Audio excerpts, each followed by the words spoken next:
जय हिंद जय बिहार। ये केमिस्ट्री 6 लेसन अभी आपको दे रहे हैं, प्राकृतिक संसाधनों का प्रबंधन।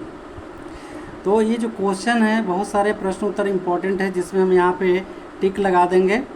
प्रश्न है, पर्यावरण मित्र बनाने के लिए आप अपनी आदतों में कौन से परिवर्तन ला सकते हैं? आंसर है, पर्यावरण की सुरक्षा ही पर्यावरण मित्र बनना है। इसके लिए प्राकृतिक संसाधनों का सीमित एवं विवेकपूर्ण उपयोग करने, अनुपयोगी वस्तुओं को गलाकर उपयोगी वस्तुएं बनाने एवं वस्तुओं का पुनः उपयोग और वस्तुओं के पुनर्चालन की आदत डालनी चाहिए।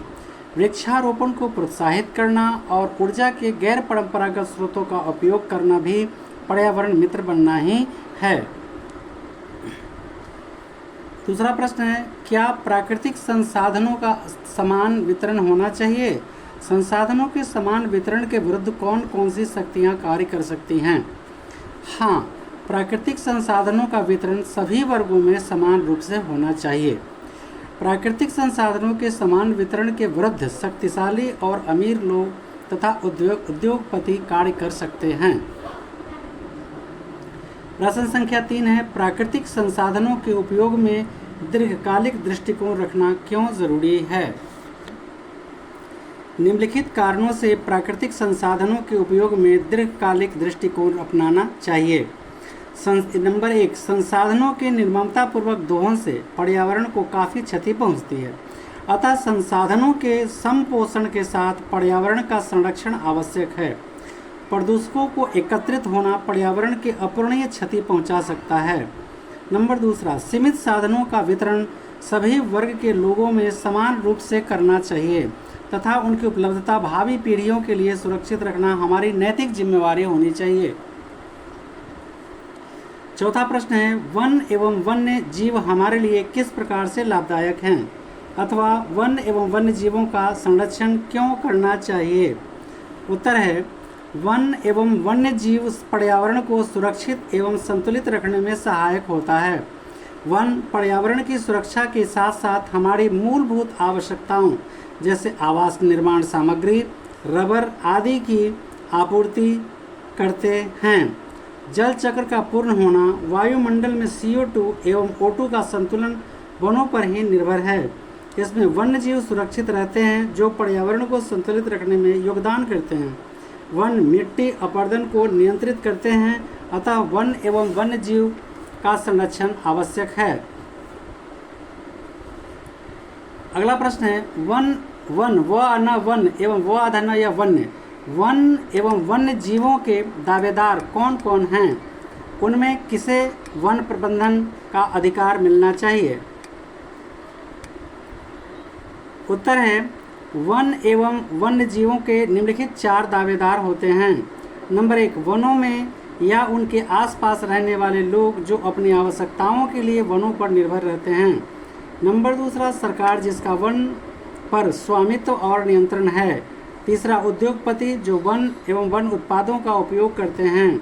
चौथा, पर्यावरण मित्र, वनों के बेहतर प्रबंधन के लिए सरकार का न्यूनतम नियंत्रण, स्थानीय लोगों की सहमति और सक्रिय भागीदारी एवं पर्यावरण मित्रों का सहयोग बहुत आवश्यक है। प्रश्न संख्या 6, अवशिष्ट प्रबंधन से आप क्या समझते हैं? पर्यावरण प्रदूषण की समस्या विशाल रूप से धारण कर चुकी है। देखिए, पर्यावरण प्रदूषण की समस्या विशाल रूप धारण कर चुकी है। पर्यावरण की रक्षा करना हमारा कर्तव्य है। हमारे पास अनेकों उपाय हैं जिनके द्वारा हम इस समस्या को नियंत्रित कर सकते हैं। जनता में जागरूकता पैदा कर हम इस कार्य को कुछ सहज बना सकते हैं। इसके अतिरिक्त घरेलू कूड़े कचड़ों, कृषि अपशिष्टों, औद्योगिक कचड़ों आदि का निष्पादन सही ढंग से करके भी इस समस्या को नियंत्रित किया जा सकता है। विभिन्न प्रकार के अपशिष्टों के निपटान करने के तरीके को अपशिष्ट प्रबंधन कहते हैं। अपशिष्ट प्रबंधन की नई धारणाएं क्या है, विवेचना करें। उत्तर है, कम उपयोग, पुनर्चालन, पुनर्उपयोग अपशिष्ट प्रबंधन की नई धारणाएं हैं। कम उपयोग का अर्थ है उपलब्ध साधनों का यथोचित उपयोग, जितना जरूरत हो उतना ही उपयोग। जैसे टपकने वाले नल जल का मरम्मत करके जल बचाने चाहिए। पुनर्चालन का अर्थ है प्रयुक्त वस्तुओं जैसे कांच के टूटे गिलास, प्लास्टिक की बोतलें आदि से पुनः नई वस्तुएं बनाना। इसमें कुछ ऊर्जा का तो अपव्यय होता है किंतु संसाधनों की बचत होती है। पुनर्उपयोग एक बेहतर तरीका है क्योंकि इसमें ऊर्जा एवं संसाधन दोनों की बचत होती है, अतः पुराने लिफाफे को उलटकर पुनः इस्तेमाल कर सकते हैं। क्वेश्चन है, वर्षा जल के संचयन की परंपरागत पद्धतियां कौन सी हैं? उत्तर है, वर्षा जल के संचयन की परंपरागत पद्धतियां इस प्रकार है। नंबर 1, छोटे छोटे गड्ढे खोदना। नंबर 2, मिट्टी के छोटे छोटे बांध बनाना। बालू तथा संगमरमर से जलाशय बनाना। मकान के छत पर जल संचयन तंत्र लगाना।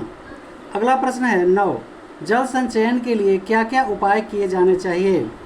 उत्तर, प्राचीन काल से मानव मिट्टी के छोटे छोटे बांधकर तालाब, पोखर आदि बनाकर, नहरें बनाकर, बालू तथा संगमरमर से जलाशय बनाकर तथा मकान के छत पर वर्षा जल का संचयन तंत्र लगाकर जल का संचयन कर रहा है। इन प्राचीन पद्धतियों को आज भी प्राथमिकता देने की आवश्यकता है। इनके अलावा विशाल बांध बनाने एवं दूर दूर तक जाने वाली नहरों की खुदाई की परियोजनाओं को क्रियान्वित करने की आवश्यकता है ताकि जल पूरे वर्ष उपलब्ध रह सके। क्वेश्चन है 10, जल संचयन क्या है? जल भंडारण की प्रक्रिया जल संचयन कहलाती है। जल भंडारण की प्रक्रिया जल संचयन कहलाती है। यह स्थानीय स्तर पर सतही या वर्षा जल को विशेष आकार के मिट्टी के गड्ढे में, मकान के छत पर लगे वर्षा जल के संचयन तंत्र में तथा प्राकृतिक जलमार्ग पर चेक डैम बनाकर एकत्रित करने की विधि है। यह विधि प्राचीन काल से भारत के विभिन्न राज्यों में भिन्न भिन्न नामों से प्रचलित है, जैसे राजस्थान में खादेन, बिहार में आहर, केरल में सुरंगम इत्यादि हैं। वन्य जीवों के संरक्षण के विभिन्न उपायों का उल्लेख करें। उत्तर है, वन्य जीवों के संरक्षण के लिए निम्नलिखित उपाय करने चाहिए। नंबर 1, पशु पक्षियों की सुरक्षा के लिए वन विहार, राष्ट्रीय उद्यान एवं अन्य प्राकृतिक क्षेत्रों की स्थापना तथा इन क्षेत्रों में उनके आवास के अनुकूल वातावरण उपलब्ध कराना होगा। नंबर 2 में लुप्त होती जा रही प्रजातियां जैसे गिर के शेर आदि की संख्या बढ़ाने के लिए परियोजना बनाना होगा। जानवरों के शिकार पर लगे प्रतिबंध का कड़ाई से पालन करना होगा। 12 नंबर सवाल है, गंगा को प्रदूषित करने वाले मुख्य कारक क्या हैं? उत्तर है, गंगा को प्रदूषित करने वाले मुख्य कारक निम्नांकित हैं। नंबर 1, गंगा के किनारे स्थित अनेक नगरों द्वारा उत्सर्जित कचरा यानी व्यर्थ पदार्थ एवं मल जल का इसमें प्रवाहित किया जाना है। नंबर 2, मानव के क्रियाकलाप जैसे कपड़ा धोना, मलमूत्र बहाना, पशुओं को स्नान कराना, लाशें बहाना, अस्थि विसर्जन करना आदि औद्योगिक कचरा को प्रवाहित करना, ये सब गंगा प्रदूषण के कारक हैं। औद्योगिक कचरा को प्रवाहित करना ये सबसे मुख्य कारक है और गंदगी ज़्यादा फैलता है, इसमें विषैला हो जाता है गंगा का पानी। अगला प्रश्न 13, नदी के जल को प्रदूषण का मापदंड किसे बनाया गया है? सामान्यतः मल के कोलीफॉर्म सूक्ष्म जीवों की संख्या को नदी के जल के प्रदूषण का मानदंड बनाया गया है। सामान्यतः मल के कोलीफॉर्म सूक्ष्म जीवों की संख्या को नदी के जल के प्रदूषण का मापदंड बनाया गया है। पीने के जल में प्रति 100 ml कोलीफॉर्म की संख्या 0 तथा नहाने एवं सिंचाई के जल में 200 से कम होनी चाहिए। गंगा नदी के जल में कई जगहों पर इसकी मात्रा 500 से अधिक देखी गई है, अर्थात गंगा जल प्रदूषित है। 14 नंबर प्रश्न है, गंगा नदी पर बने ऊंचे टिहरी बांध से कौन कौन सी पर्यावरणीय समस्याएं उत्पन्न हुई हैं? टिहरी बांध के निर्माण के फलस्वरूप विस्थापित हजारों पर्वतीय लोगों को मैदानी क्षेत्रों में बसने से उनका जीवन शैली में परिवर्तन के परिणाम स्वरूप उन्हें अनेक कठिनाइयों का सामना करना पड़ा। उनको जल, लकड़ी, फल आदि अपेक्षाकृत महंगे मिलने लगे। साथ ही भूकंपीय दृष्टि से संवेदनशील क्षेत्र में स्थित होने के कारण बांध के टूटने का डर बना रहता है। बांध के टूटने पर जल आसपास के क्षेत्रों में फैलकर भारी तबाही मचाती है और जान माल का खतरा होता है। ऐसे 5 कार्य लिखिए जो प्राकृतिक संसाधन के संरक्षण के लिए आवश्यक हैं। उत्तर: प्राकृतिक संसाधन के संरक्षण के लिए कम उपयोग, पुनर्चालन, पुनरुपयोग, वृक्षारोपण एवं जल संचयन आवश्यक है। ऐसे 5 कार्य लिखिए जो प्राकृतिक संसाधन पर दबाव बढ़ाने के लिए उत्तरदायी हैं।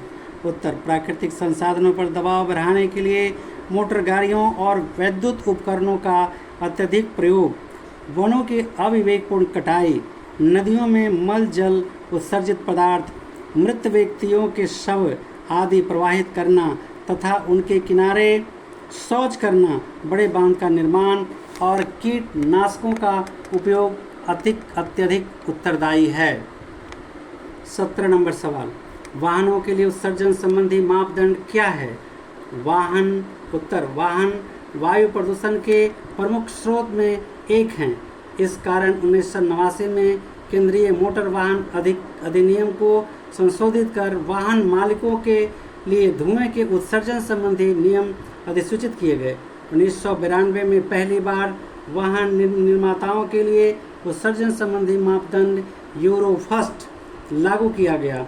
इन मानदंडों को 2005 में पुनः संशोधित कर यूरो एन लागू किया गया। इन उत्सर्जन संबंधी मापदंडों को समय समय पर बदलकर सख्त कर देना चाहिए और जो वाहन प्रदूषण फैलाते हैं उन पर सख्ती से कार्रवाई कर प्रदूषण को रोका जा सकता है। बांध से हमें क्या क्या लाभ हैं बताएं। बांध से हमें निम्नलिखित लाभ हैं। यह सिंचाई के लिए जल उपलब्ध कराता है। सिंचाई के लिए बांध के जल को नहर द्वारा दूर दूर तक ले जाया जाता है। जैसे इंदिरा गांधी नहर ने राजस्थान के बड़े क्षेत्र को हरित किया है। दूसरा नंबर है, बांध अर्थात डैम के निर्माण का उद्देश्य बिजली का उत्पादन भी है। इसके लिए नदियों पर डैम बनाए जाते हैं तथा डैम की पेंदी में जल विद्युत शक्ति संयंत्र लगाए जाते हैं। डैम के भाग से जल को संयंत्र पर गिराया जाता है, जिसके फलस्वरूप वो नाचता है, टरबाइन नाचता है और बिजली उत्पन्न होती है, जिसे बाकी तंत्र से जोड़ रखा जाता है। अगला सवाल है, ऊर्जा संकट के समाधान के उपाय का उल्लेख करें। उत्तर: ऊर्जा संकट के समाधान के उपाय निम्नलिखित हैं। ऊर्जा के प्राकृतिक संसाधनों का उपयोग विवेकपूर्ण ढंग से करके ऊर्जा संकट को एक सीमा तक दूर किया जा सकता है। चूँकि ऊर्जा के पारंपरिक स्रोत सीमित हैं, अतः ऊर्जा के वैकल्पिक स्रोत जैसे सौर ऊर्जा, पवन ऊर्जा, बायोगैस ऊर्जा आदि को विकसित कर ऊर्जा संकट से निपटा जा सकता है। नंबर 3, परमाणु ऊर्जा के उत्पादन की क्षमता विकसित करके भी ऊर्जा संकट से काफ़ी हद तक निपटारा पाया जा सकता है। अगला प्रश्न है, कोयला एवं पेट्रोलियम का उपयोग सावधानी पूर्वक करना चाहिए, क्यों? कोयला एवं पेट्रोलियम जीवाश्म ईंधन हैं। इनके निर्माण में लाखों वर्ष लगते हैं। पृथ्वी के अंदर इनकी मात्रा भी सीमित है। यदि ये एक बार समाप्त हो गए तो निकट भविष्य में इनकी पूर्ति संभव नहीं होगी। अतः इनके महत्व को ध्यान में रखते हुए इनकी खपत विवेकपूर्ण ढंग से करनी चाहिए, ताकि आने वाले अधिक से अधिक समय तक हम इनका उपयोग कर सकें और भावी पीढ़ी भी संकट से बच सके। अगला प्रश्न है, जीवाश्म ईंधनों के उपयोग से क्या क्या क्षति हो सकती है? उत्तर: कोयला, पेट्रोलियम आदि जीवाश्म ईंधन हैं। कोयला तथा पेट्रोलियम से कार्बन के अलावा हाइड्रोजन, नाइट्रोजन तथा सल्फर विद्यमान होते हैं, जिनके जलने से CO, CO2, H2O, NO2, SO2 आदि गैस उत्पन्न होती है। इनमें अधिकांश गैसें विषैली होती हैं जो पर्यावरण को प्रदूषित करती हैं। इनमें कुछ गैसें वर्षा के जल में घुलकर अम्ल वर्षा के रूप में गिरती है, जिससे हमारे ऐतिहासिक धरोहर क्षतिग्रस्त हो जाते हैं। कार्बन डाइऑक्साइड पौधा धस हैं जो वायुमंडल के ताप में वृद्धि करने में सहयोग करती हैं। अगला है प्रश्न, जल संग्रहण आवश्यक है, क्यों? जल को जीवन सार कहते हैं क्योंकि इसके बिना जीवन संभव नहीं है, क्योंकि जल ही जीवन है। इसका उपयोग हम इन अनेक प्रयोजन जैसे दैनिक कार्यों, शारीरिक क्रियाओं, सिंचाई, बिजली उत्पादन तथा तकनीकी विकास आदि में करते हैं। औद्योगिक क्रांति एवं जनसंख्या वृद्धि के कारण जल की मांग में काफ़ी वृद्धि हुई है, परंतु उसकी उपलब्धता में कमी आई है। भूमिगत जल के भंडारों में कमी आई है तथा भूमिगत जलस्तर गिरता जा रहा है। फलतः शहरों में जल पूर्ति की समस्या गंभीर होती जा रही है। अतः वर्षा जल का संग्रहण आवश्यक है ताकि भूमिगत जलस्तर बरकरार रहे। प्राकृतिक संसाधनों के संरक्षण एवं प्रबंधन से आप क्या समझते हैं? प्राकृतिक संसाधन जैसे जल, मृदा यानी मिट्टी, वन, खनिज, पेट्रोलियम, वन्यजीव आदि असीमित नहीं होते हैं। औद्योगिक क्रांति तथा जनसंख्या वृद्धि के कारण प्राकृतिक संसाधनों का निर्ममतापूर्वक दोहन किया जा रहा है, जिससे वे क्षीण होते जा रहे हैं। अतः हम सबों का ध्यान इनके संरक्षण एवं प्रबंधन की ओर गया है। संसाधन प्रबंधन का अर्थ होता है संसाधनों का विवेकपूर्ण उपयोग, ताकि उनकी गुणवत्ता तथा उपलब्धता बनी रहे तथा विकास कार्य भी न रुके और पर्यावरण भी संतुलन में बना रहे। पृथ्वी के विभिन्न प्राकृतिक संसाधनों तथा पारिस्थितिक तंत्रों के विभिन्न अवयवों के बीच का संतुलन स्थापित करने में मदद देकर ही हम भावी पीढ़ी के लिए स्वच्छ एवं स्वस्थ पर्यावरण सुनिश्चित कर पाएंगे। चिपको आंदोलन क्या है, यह समझा कर लिखें। देखिए, चिपको आंदोलन सुंदरलाल बहुगुणा जी द्वारा चलाया गया था, लेकिन इसके पहले अमृता देवी बिश्नोई चलाए थे, इसलिए ऐतिहासिक रूप से हम ये इसे बता रहे हैं। चिपको आंदोलन वनवासियों को वनों से अलग करने की अंग्रेज शासकों की नीति है, मतलब अंग्रेज के समय से ही बता रहे हैं, तथा ठेकेदारों द्वारा पेड़ पौधों के अंधाधुंध कटाई को रोकने के प्रयास का ही परिणाम है। 1970 के दशक में गढ़वाल, वर्तमान में उत्तराखंड के पहाड़ों पर स्थित रेनी ग्राम में इमारती लकड़ी के ठेकेदारों के हाथों वनों का विनाश रोकने के लिए स्थानीय महिलाओं ने पेड़ों में चिपक कर एक जन आंदोलन किया था। 1730 ईस्वी के लगभग राजस्थान के खेजड़ी ग्राम में खेजड़ी वृक्षों को बचाने हेतु अमृता देवी बिश्नोई के नेतृत्व में पेड़ से चिपक कर महिलाओं ने जान देने की घटना की याद में लोगों ने इस आंदोलन को चिपको आंदोलन नाम दिया। इसका स्थानीय समर्थन अनेक विशिष्ट व्यक्तियों ने भी किया। इस आंदोलन ने ठेकेदारों को हरे भरे वृक्षों को काटने से तो रोका ही, सरकार एवं आम नागरिकों का ध्यान पर्यावरण सुरक्षा संबंधी आवश्यकताओं की ओर भी खींचा। लेकिन इसके बाद सुंदरलाल बहुगुणा ये आंदोलन चलाए थे, लेकिन सरकार के सख्ती के कारण उसे दबा दिया गया और ये आंदोलन सफल नहीं हो सका था। अगला प्रश्न है, जल संरक्षण एवं जल प्रबंधन के लिए क्या किया जाना चाहिए? आंसर है जनसंख्या वृद्धि तथा जल संरक्षण और जल प्रबंधन के लिए क्या करना चाहिए? उत्तर है जनसंख्या वृद्धि और औद्योगिकरण के कारण जल की मांग में काफ़ी वृद्धि हुई है, परंतु उसकी उपलब्धता में कमी आई है। जल की उपलब्धता में कमी का मुख्य कारण उसका अविवेकपूर्ण उपयोग एवं जल प्रबंधन की उचित व्यवस्था का अभाव है। अतः जल संसाधन का उपयोग सुनिश्चित ढंग से करके तथा जल स्रोतों का उचित प्रबंधन करके हम जल प्रणाली का संरक्षण कर सकते हैं। प्राचीन काल से ही मानव जल प्रबंधन के लिए यथोचित प्रयास करते आ रहे हैं। पीने, सिंचाई तथा भूमिगत जल स्तर को बनाए रखने के लिए वे मिट्टी के छोटे छोटे बांध, जल भंडार, पोखर, तालाब, बावड़ी, बालू एवं संगमरमर से जलाशय बनाते जा रहे हैं तथा मकान के छत पर जल संचयन तंत्र लगाते आ रहे हैं। आज भी जल संचयन की प्राचीन पद्धतियों की प्राथमिकता देने की आवश्यकता है। साथ ही कृषि के प्रसार एवं हरित क्रांति के लिए बड़े बड़े बांध बनाने तथा सिंचाई के लिए बांध के जल को क्रियान्वित करने की आवश्यकता है, ताकि जल पूरे वर्ष उपलब्ध रह सके।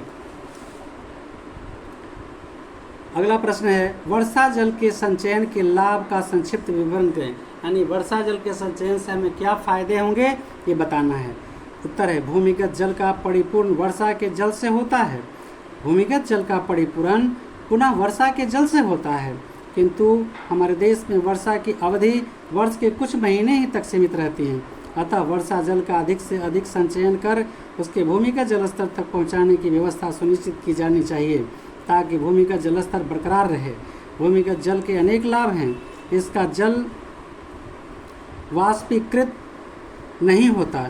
भूमिगत जल फैलकर धुएं के जल को परिपूर्ण करते हैं तथा कुएं के जल को भूमिगत जल फैलकर कुएं के जल को परिपूर्ण करते हैं तथा खेतों में नमी बनाए रहते हैं। इसके अलावा अतिरिक्त इससे मच्छरों के जनन की समस्या भी नहीं होती है। भूमिगत जल मनुष्य तथा जानवरों के अपशिष्ट से दूषित झीलों, तालाबों आदि में ठहरे जल के विपरीत प्रदूषित होने में अपेक्षाकृत सुरक्षित रहता है। स्थानीय स्तर पर वर्षा जल के संचयन के फलस्वरूप लोगों को पीने एवं सिंचाई के लिए जल की उपलब्धता बनी रहती है। चिपको आंदोलन के प्रवर्तक कौन है? अमृता देवी बिश्नोई ये प्रवर्तक हैं। ऊर्जा के दो परंपरागत स्रोतों के नाम लिखे। कोयला और पेट्रोलियम। भूमिगत जल के ह्रास का परिपूरण कैसे किया जाता है? बोरवेल और डग वेल द्वारा वर्षा के जल को भूमिगत जल तक पहुंचाया जा सकता है। अगला क्वेश्चन है, जल की उपलब्धता में कमी के क्या कारण हैं? उत्तर, वनस्पति आच्छादन कम होने के कारण भूमिगत जल स्तर में कमी आई है। ख, कृषि और उद्योग के लिए अत्यधिक जल की मांग। ग, कुशल जल प्रबंधन का अभाव। अगला प्रश्न है, पृथ्वी पर ग्रीन हाउस डालने वाली प्रमुख कौन सी गैसें हैं? उत्तर है CO2। पुनः का एक लाभ बताएं। पदार्थ और ऊर्जा की बचत। कोयला और पेट्रोलियम के संरक्षण के लिए हमें क्या करना चाहिए? यथासंभव कम उपयोग करना चाहिए। ऊर्जा के दो गैर परंपरागत स्रोतों के नाम लिखे। सौर ऊर्जा और पवन ऊर्जा। चिपको आंदोलन का लक्ष्य क्या था? ठेकेदारों द्वारा वन के विनाश को यानी वृक्ष की कटाई को रोकना। दो राष्ट्रीय उद्यानों के नाम लिखे। उत्तर है बेतला राष्ट्रीय उद्यान, हजारीबाग राष्ट्रीय उद्यान। दो जीवाश्म ईंधन के नाम बताएं। कोयला एवं पेट्रोलियम। CO2 के उत्सर्जन को नियंत्रित करने के लिए अंतर्राष्ट्रीय मानदंड क्या है? Kyoto protocol. जल में कॉलीफॉर्म जीवाणुओं की उपस्थिति क्या दर्शाती है? रोगजन्य जीवाणुओं की संभावित उपस्थिति दर्शाती है। प्रश्न है, गंगा नदी के प्रदूषण का मुख्य कारण क्या है? उत्तर, नगरों का कचरा और मल का गंगा में प्रवाहित होना। प्रश्न है, क्या pH जल प्रदूषण को दर्शाता है? हाँ, सामान्य से बहुत कम या अधिक pH प्रदूषण जल को दर्शाता है। पुनः चक्रण क्या है? उत्तर, उपयोग में लाई गई वस्तुओं जैसे कागज, प्लास्टिक आदि को व्यर्थ न फेंककर उनसे नई वस्तुओं का उत्पादन करना पुनः चक्रण है। पर्यावरण मित्र बनाने के लिए अपनी आदत में क्या परिवर्तन लाएंगे? मोटर गाड़ी की जगह साधारण साइकिल का प्रयोग करेंगे। जैव विविधता क्या है? किसी क्षेत्र में पाए जाने वाले जीव के विभिन्न स्वरूप और उनकी प्रजातियां हैं। वनों को स्वामित्व किसे प्राप्त है? सरकार को। तेंदुपत्ती का क्या उपयोग होता है? बीड़ी बनाने में। उत्पादों पर निर्भर दो उद्योगों के नाम लिखे। कागज उद्योग और लाह उद्योग। लाख नहीं, लाह उद्योग होता है। बिश्नोई पुरस्कार किसकी स्मृति में दिया जाता है? अमृता देवी बिश्नोई। वनों के विनाश से होने वाले दो दुष्परिणामों को बताएं। भूमिगत अपरदन, वर्षा और भूमिगत जल का ह्रास। जल की कमी किस क्षेत्र में समृद्धि पर क्या प्रभाव पड़ता है? जल की कमी किसी क्षेत्र में की समृद्धि पर क्या प्रभाव पड़ता है? उत्तर, जल की कमी वाले क्षेत्र में प्रायः निर्धनता वाले क्षेत्र होते हैं। हम बांध क्यों बनाते हैं? उत्तर, जल प्रबंधन अर्थात सिंचाई, जल विद्युत का उत्पादन आदि के लिए। अगला प्रश्न है, जल संरक्षण की दो पारंपरिक व्यवस्थाओं के नाम लिखें। कुल्ह और खादीन। भौम जल सतही जल से कैसे बेहतर है? भौम जल में रोगजन्य जीवाणु नहीं होते हैं, इनका वाष्पीकरण नहीं होता तथा ये मानव और जंतुओं के अपशिष्ट से प्रदूषित नहीं होते हैं। यूरो 1 एवं यूरो 2 क्या है? वाहनों के उत्सर्जन को नियंत्रित करने का वाले मानक हैं। ऊर्जा संकट क्या है? विश्व स्तर पर ऊर्जा की आवश्यकता का उपलब्ध साधनों में से अधिक होना ऊर्जा संकट है। जैव और निम्नीकरणीय पदार्थ क्या है? एक उदाहरण दे। वैसे पदार्थ जो जीवाणुओं द्वारा सरल पदार्थों में विच्छेदित नहीं होते हैं, जैसे प्लास्टिक। ड्रिप सिंचाई व्यवस्था क्या है? इसका क्या लाभ है? ड्रिप सिंचाई एक ऐसी व्यवस्था है जिसमें जल का बूंद बूंद पौधों की जड़ों तक पहुंचता जाता है। इसमें उपलब्ध जल का पूर्ण उपयोग होता है। यह विधि उन क्षेत्रों के लिए उपयुक्त है जहां जल की कमी होती है, और ऐसे भी इसका हम व्यवस्था कर सकते हैं ताकि जल को बर्बाद होने से हम बचा सकें। जल संग्रहण क्या है? जल संग्रहण स्थानीय स्तर पर सतही या वर्षा जल को अर्धचंद्राकार मिट्टी के गड्ढों में या प्राकृतिक जल मार्ग पर चेक डैम बनाकर संग्रहित करने की विधि है। यह विधि प्राचीन काल से भारत के विभिन्न क्षेत्रों में भिन्न भिन्न नामों से प्रचलित है, जैसे बिहार में आहर, राजस्थान में खादिन, केरल में सुरंगम है। वाहनों के लिए उत्सर्जन संबंधी मानक क्या है?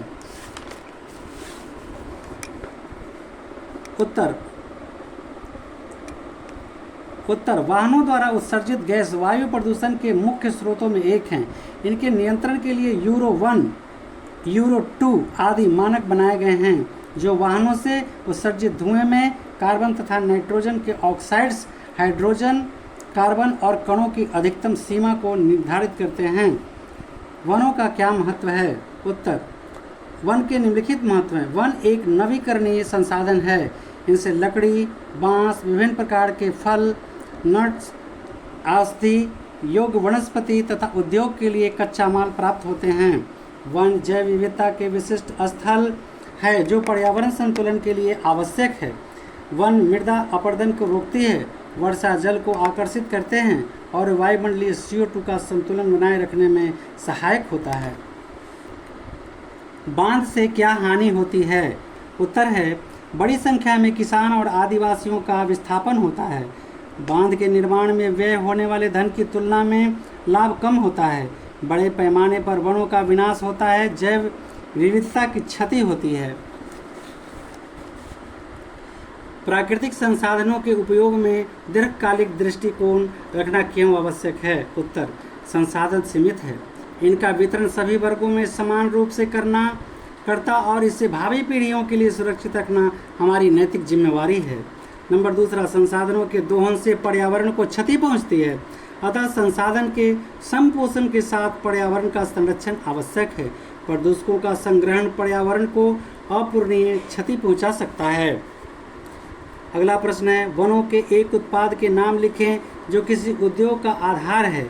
यह उद्योग लंबे समय तक संयोजित हो सकता है तथा नियंत्रण की आवश्यकता है। इमारती लकड़ियाँ। उत्तर इमारती लकड़ियाँ जैसे टीक, साल आदि टिम्बर उद्योग के आधार हैं। इन लकड़ियों के निर्माण लंबे समय में होता है, अतः इनके उपयोग पर नियंत्रण आवश्यक है, अन्यथा उद्योग संपोषित नहीं हो सकता है। अगला प्रश्न है, क्योटो कहाँ है? क्योटो प्रोटोकॉल क्या है? इसके उद्देश्य क्या हैं? उत्तर है क्योटो जापान का एक शहर है। क्योटो जापान का एक शहर है। 1997 में क्योटो में वैश्विक उष्मीकरण के निदान के लिए एक अंतर्राष्ट्रीय सम्मेलन आयोजित किया गया। इस सम्मेलन द्वारा पारित प्रस्ताव क्योटो प्रोटोकॉल के अनुसार 2008 से 2012 तक की अवधि में ग्रीन हाउस गैसों के उत्सर्जन का स्तर 1990 के स्तर के नीचे लाने का लक्ष्य निर्धारित किया गया था। क्योटो प्रोटोकॉल का उद्देश्य है ग्रीन हाउस गैसों का उत्सर्जन करने वाली तकनीकों को सीमित करना, पारंपरिक ऊर्जा के उपयोग को कम करना और इसके लिए सख्त नियम बनाना। गंगा कार्यान्वयन परियोजना क्या है? यह एक परियोजना है जिसकी घोषणा 1986 में हुई थी। इसके लिए 300 करोड़ की से अधिक रुपयों का प्रबंध भी किया गया था। इस परियोजना का उद्देश्य ऋषिकेश से कोलकाता तक गंगा को प्रदूषण मुक्त करना था। इस योजना के अंतर्गत बिहार, उत्तर प्रदेश और पश्चिमी बंगाल में लघु योजनाएं सम्मिलित हुई। इस योजना के फलस्वरूप ऋषिकेश, हरिद्वार और इलाहाबाद में गंगा जल को प्रदूषण से काफ़ी सुधार हुआ है। अगला प्रश्न है, कूड़े कचरों के पुनर्चालन से आप क्या समझते हैं?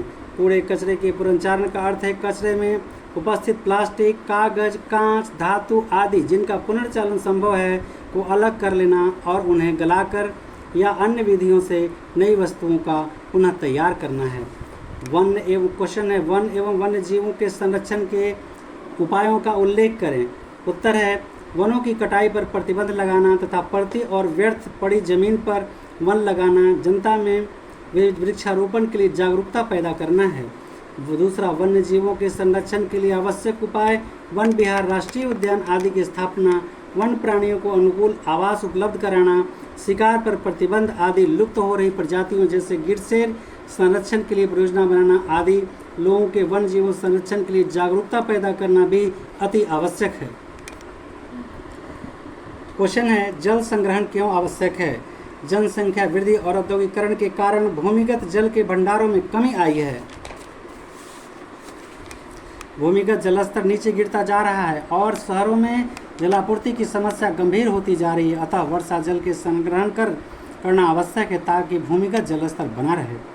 अगला प्रश्न है, ऊर्जा के परंपरागत और गैर परंपरागत स्रोतों का उल्लेख करें। परंपरागत स्रोतों का उपयोग बढ़ाना क्यों आवश्यक है?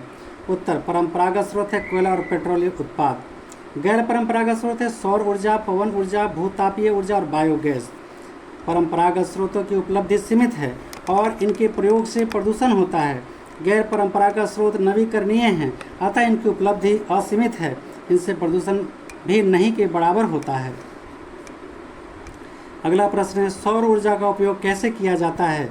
उत्तर, सूर्य की ऊष्मा और प्रकाश दोनों का उपयोग ऊर्जा स्रोत के रूप में किया जाता है। सौर कुकर, सौर जल ऊष्मक आदि में सूर्य की ऊष्मा का उपयोग किया जाता है।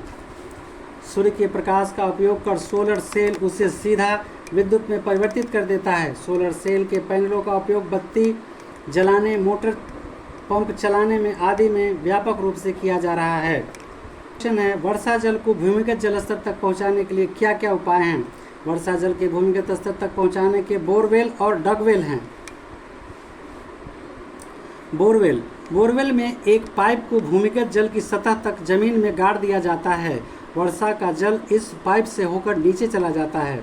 डगवेल तक कुएं जैसी होती है जिसकी आंतरिक पक्की दीवार की जगह जगह छिद्र बने होते हैं। वर्षा जल इन्हीं छिद्रों से रिसकर भूमिगत जल में मिल जाता है। अगला क्वेश्चन है, अपने घर को पर्यावरण मित्र बनाने के लिए आप कौन कौन से परिवर्तन करेंगे? नंबर 1 उत्तर है, खाली स्थान में फूल और अन्य पेड़ पौधे लगाएंगे। जल का नियंत्रण उपयोग करना, जल को व्यर्थ नहीं बहाना। वर्मी कंपोस्ट की व्यवस्था करना जिससे घर के कूड़े कचरे से कंपोस्ट बनाया जा सके और वर्षा जल के संग्रहण की व्यवस्था करना। अगला प्रश्न, वनों के ह्रास के कारकों का उल्लेख करें। उत्तर, वनों के ह्रास के मुख्य कारण है जनसंख्या वृद्धि, शहरीकरण, औद्योगिकरण और विकास योजनाएं। बढ़ती जनसंख्या के लिए मकान और खेतों के लिए जमीन वनों को साफ कर रही है, साफ की जा रही है। शहर भी प्रायः वनों को काट कर ही बसाए जाते हैं। उद्योगों द्वारा वनों का अनियंत्रित दोहन होता है क्योंकि उनकी वनों से संपोषित विकास में कोई रुचि नहीं होती है। सड़क और बांध निर्माण योजनाओं में भी वनों की क्षति होती है। अगला प्रश्न, देश के विभिन्न क्षेत्रों में जल संग्रहण की परंपरागत तकनीकों के नाम लिखें। बिहार में आहर पाइन, हिमाचल में कुल्ह, तमिलनाडु में एरिस, केरल में सुरंगम और कर्नाटक में कट्टा। महाराष्ट्र में बंधारस ताल और राजस्थान में खादीन नारी। ऊर्जा क्या है? इसके 3 उपयोगों को लिखें। पवनों में गतिज ऊर्जा होती है। पवन चक्कियों की सहायता से इन ऊर्जा का उपयोग किया जाता है। इसके 3 उपाय निम्न हैं। अनाज की पिसाई, सिंचाई के लिए जल पंप चलाना, विद्युत उत्पादन करना। सोलर सेल क्या है? इसके 3 उपयोगों लिखे। सोलर सेल एक सेल है जो सौर ऊर्जा को सीधे विद्युत ऊर्जा में बदल देती है। सोलर ऊर्जा के उपयोग है सोलर ऊर्जा से लैंप के रूप में, जल पंप चलाने में, कृत्रिम उपग्रह और शक्ति प्रदान करने में। जैव विविधता क्या है? जैव विविधता क्या है? वन जैव विविधता के विशिष्ट स्थल हैं, व्याख्या करें। जैव विविधता के विविध स्थल व्याख्या करें। जैव विविधता किसी क्षेत्र में पाए जाने वाले जीवों के विभिन्न स्वरूप और इसकी संख्या का आकलन है। वनों में बड़ी संख्या में प्राणियों और वनस्पतियों के विभिन्न स्वरूप और उनकी प्रजातियों का सह अस्तित्व होता है। इस वंशगत जैव विविधता का संरक्षण आवश्यक है। वस्तु स्थिति और प्रौद्योगिकी अध्ययन से पता चलता है कि जैव विविधता के नष्ट होने से पर्यावरण संतुलन खतरे में पड़ सकता है। राष्ट्रीय वन नीति के मुख्य बातों क्या क्या हैं? हमारे वनों का निरंतर ह्रास होता जा रहा है, अतः हमारी राष्ट्रीय वन नीति में वन संरक्षण के लिए निम्नलिखित प्रयासों को जोड़ दिया गया है। इसकी मुख्य बातें इस प्रकार है। नंबर 1 सुरक्षित बचे वनों का संरक्षण। नंबर 2 वनों की विवेकपूर्ण कटाई, केवल सूखे या पूर्ण रूप से परिपक्व वृक्ष ही काटा जाना चाहिए। नंबर 3 बंजर और परती भूमि में सघन वृक्षारोपण कार्यक्रम के संचालन एवं वृक्षारोपण के लिए जागरूकता पैदा करना। नंबर 4 है ग्रामीण क्षेत्रों में बायोगैस संयंत्र लगाने की प्रोत्साहन, जिससे पेड़ों की कटाई पर रोक लग सके। अगला प्रश्न है कोयला और पेट्रोलियम उत्पाद प्रदूषक जैसे और सीमित मात्रा में उपलब्ध हैं, ऐसी युक्तियां बताएं जिनसे इनकी खपत में कमी की जा सके। उत्तर है यातायात के लिए मोटर वाहनों का प्रयोग सीमित करना, पैदल चलना, साइकिल से चलना, पब्लिक बसों का प्रयोग करना। नंबर 2 में घरों में बल्ब की जगह CFL बल्ब का प्रयोग करना तथा फालतू जलती हुई बत्तियां जलते हुए पंखे को बंद कर देना। लिफ्ट की जगह सीढ़ी का प्रयोग करना। ठंडे मौसम में हीटर जलाने के बजाय गर्म कपड़े पहनना। अब बायोगैस क्या है? ऐसी 4 विशेषताओं जो इसे आदर्श ईंधन बनाती हैं। उत्तर बायोगैस वनस्पतियों, पशुओं के मलमूत्र, घरेलू कचरे आदि से पैदा होती हैं। यह एक गैसीय मिश्रण है जिसमें मुख्यतः मीथेन होता है। अन्य गैसें CO2, H2S, जलवाष्प आदि भी होते हैं। बायोगैस एक आदर्श ईंधन है क्योंकि यह व्यर्थ के पदार्थों से बनती है जिनकी कीमत नगण्य है। इसके लिए आवश्यक संयंत्र सादा और सस्ता होता है। इसे चूल्हा जलाने के अलावा बत्ती जलाने के लिए भी उपयोग किया जाता है। इसके उपयोग नहीं के बराबर प्रदूषण फैलाता है। अब ऊर्जा संकट क्या है, इसके समाधान का उल्लेख करें। ऊर्जा संकट, जब बढ़ती हुई जनसंख्या और विकास परियोजनाओं के लिए आवश्यक ऊर्जा की पूर्ति उपलब्ध साधनों से नहीं होती तो ऊर्जा संकट की स्थिति उत्पन्न हो जाती है। समाधान, ऊर्जा के परंपरागत स्रोत सीमित हैं तथा इनके अत्यधिक प्रयोग से वातावरण के प्रदूषण और वैश्विक उष्मीकरण की समस्या उत्पन्न होती है। अतः ऊर्जा के नवीकरणीय स्रोतों का विकास कर ऊर्जा संकट से दूर मुक्ति पाया जा सकता है। नंबर 2 जल विद्युत परियोजना नवीकरणीय होती हैं। इनसे प्रदूषण भी नहीं होता, लेकिन इनकी अपनी सीमाएं हैं और इसमें व्यर्थ भी अत्यधिक नहीं होता। अतः ये समस्या का पूर्ण समाधान नहीं कर सकता। नंबर 3 ऊर्जा के अन्य नवीकरणीय स्रोत जैसे सौर ऊर्जा, पवन ऊर्जा, भूतापीय ऊर्जा, बायोगैस आदि विकसित हो रहे हैं। इनका पूर्ण विकास कर ऊर्जा संकट से निपटा जा सकता है। अगला क्वेश्चन है ऊर्जा के गैर परंपरागत स्रोतों का उल्लेख करें। उत्तर, ऊर्जा के गैर परंपरागत स्रोत है सौर ऊर्जा, पवन ऊर्जा, बायोगैस और भूतापीय ऊर्जा। सौर ऊर्जा सूर्य ऊर्जा का अनवरत स्रोत है। विभिन्न उपकरणों द्वारा सूर्य की ऊर्जा का उपयोग किया जा सकता है, जैसे सौर कुकर का उपयोग खाना बनाने में किया जा सकता है। नंबर 2 सौर जल ऊष्मा उपयोग घरेलू कार्यों के लिए भी गर्म जल उपलब्ध कराने में होता है। 3 सोलर सेल की मदद के सौर ऊर्जा को सीधे विद्युत ऊर्जा में परिवर्तित किया जा सकता है। पुनः विद्युत का उपयोग अनेक कार्यों के लिए किया जा सकता है। सोलर वाटर पंप बाजार में उपलब्ध है। पवन ऊर्जा, पवनों में गतिज ऊर्जा होती है। इसका उपयोग अनाज की पिसाई, जल पंप या विद्युत उत्पादन के लिए किया जा सकता है। तमिलनाडु में पवन ऊर्जा चलने वाले विद्युत संयंत्र लगे हुए हैं। बायोगैस संयंत्र, वनस्पतियों, पशुओं के मलमूत्र तथा अन्य कचरों से बायोगैस बनाई जाती है। इनका उपयोग ईंधन के रूप में बत्ती जलाने में, यहाँ तक कि विद्युत ऊर्जा में भी परिवर्तित करने में होता है। भूतापीय ऊर्जा, यह भी एक अनवरत स्रोत है, ऊर्जा का स्रोत है। इसका उपयोग अनेक कार्यों में हो सकता है, लेकिन अभी इसका सीमित उपयोग हो पा रहा है। समाप्त हो गए लेसन। जय हिंद, जय बिहार। बहुत सारी शुभकामनाएं आप सबको। मेहनत से पढ़ाई करिए। हम सभी लेसन का उत्तर उपलब्ध कराएंगे विस्तृत रूप में, और कार्बन वगैरह का भी सब पूरा विस्तार हम आपको 1-2 वीडियो में 3 वीडियो में दे चुके हैं। इलेक्ट्रॉनिक विन्यास दिए हैं, इसके बाद इलेक्ट्रॉन बिंदु संरचना दिए हैं, संयोजकता दी है, उसको अच्छा से स्टडी करिए। और हम आगे क्या बोलें आपको, मतलब एल्कोहल हुआ, ईथर हुआ और एल्डिहाइड हुआ, एल्केन, एल्काइन, सभी सूत्र का हम संरचना सूत्र वगैरह जो भी होगा वो सब हम पूरा अच्छा से समझा के देंगे। मेहनत से आप तैयार करें, आपको अलग से कुछ करने की ज़रूरत नहीं पड़ेगी।